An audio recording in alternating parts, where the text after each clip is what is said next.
தயங்காதீர்கள். ஒவ்வொரு சந்தேகத்தையும் கேட்டுத் தீர்த்துக் கொள்ளுங்கள். இது என் கடமை என்கிறார் லட்சுமி தேவி. ஆண்டவரே, பிரபஞ்சத்தின் ஒவ்வொரு துகளையும் நீங்கள் அறிவீர்கள்.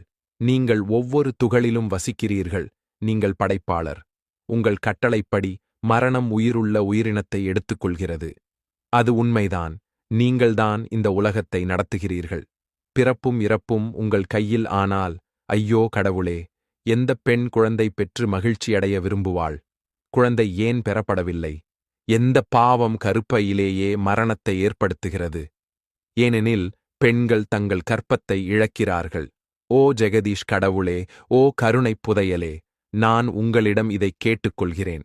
ஒரு தாய் தன் குழந்தைக்கு என்ன செய்ய வேண்டும் என்று எனக்குத் தெரிய வேண்டும். இழப்பின் வலியை நாம் ஏன் தாங்கிக் கொள்ள வேண்டும்?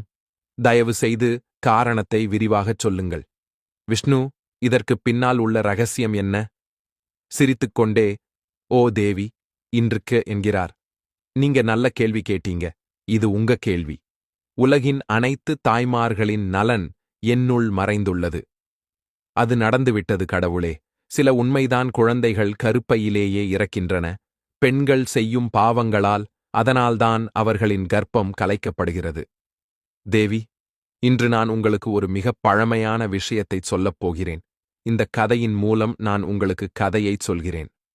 உங்கள் எல்லா கேள்விகளுக்கும் பதில் கிடைக்கும். இந்த பழங்கால கதையைக் கேட்பவர் அதை கண்டுபிடிப்பார்.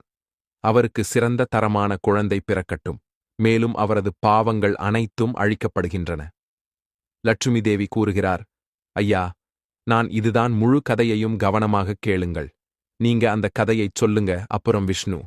அவர் லட்சுமி தேவியிடம் கதையைச் சொல்லத் தொடங்குகிறார். மத்திய தேசத்தில் அன்பான பழைய நாட்கள். அந்த நகரத்தில் மிக அழகான ஒரு நகரம் இருந்தது. ரேவந்த் என்ற ஒரு தொழிலதிபர் வசித்து வந்தார். அவர் பணக்காரர். அவருடைய வீட்டில் எதற்கும் பஞ்சமில்லை. அவளுக்கு ஒரு மகள் இருந்தாள். அவள் பெயர் ரேவதி என்பவர் தனது மகளை மணந்த சேத் ஆவார்.